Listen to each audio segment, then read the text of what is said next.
पिछली रात रिया ने उस सफेद कपड़ों वाली लड़की को देखा था। सुबह वार्डन ने बताया कि ऊपर वाली मंजिल पर एक लड़की की मौत हुई थी। रिया अब और डरने के बजाय सच्चाई जानना चाहती थी।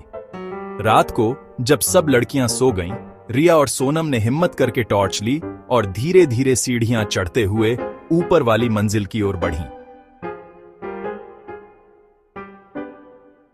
ऊपर पहुंचते ही वहां अजीब सी सीलन और बदबू थी। दीवारों पर पुराने खून जैसे निशान, टूटी खिड़कियों से आती ठंडी हवा और बीच में रखा एक पुराना लकड़ी का ट्रंक, बड़ा संदूक। जैसे ही रिया ने संदूक खोला, उसमें से एक पुरानी डायरी निकली। उस डायरी पर नाम लिखा था नंदिता।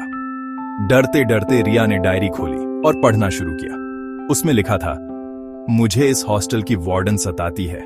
वो मुझे बंद कमरों में कैद कर देती है। मेरे पास मदद मांगने वाला कोई नहीं। अगर मैं मर जाऊं तो मेरी आत्मा यहीं भटकेगी, कभी चैन नहीं पाएगी। डायरी पढ़ते ही रिया और सोनम के सामने अचानक दरवाजा अपने आप बंद हो गया। कमरे की लाइट्स बंद, अंधेरा छा गया और उसी अंधेरे में नंदिता की आत्मा प्रकट हुई।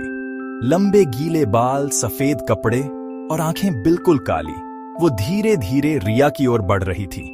रिया डर से कांप रही थी, लेकिन उसने हिम्मत जुटाकर कहा, नंदिता, मैं तुम्हारी मदद करूंगी। बताओ तुम्हारे साथ क्या हुआ था। अचानक वो आत्मा ठहर गई। उसकी आंखों से आंसू बहने लगे और उसने कांपती आवाज में कहा, मेरी मौत हादसा नहीं थी, मुझे मारा गया था। रिया और सोनम की सांसें थम गईं। तो क्या इस हॉस्टल की वार्डन ही नंदिता की मौत की जिम्मेदार है, या इसके पीछे कोई और राज छिपा है? इसका खुलासा होगा हॉस्टल के रहस्य पार्ट 3 में।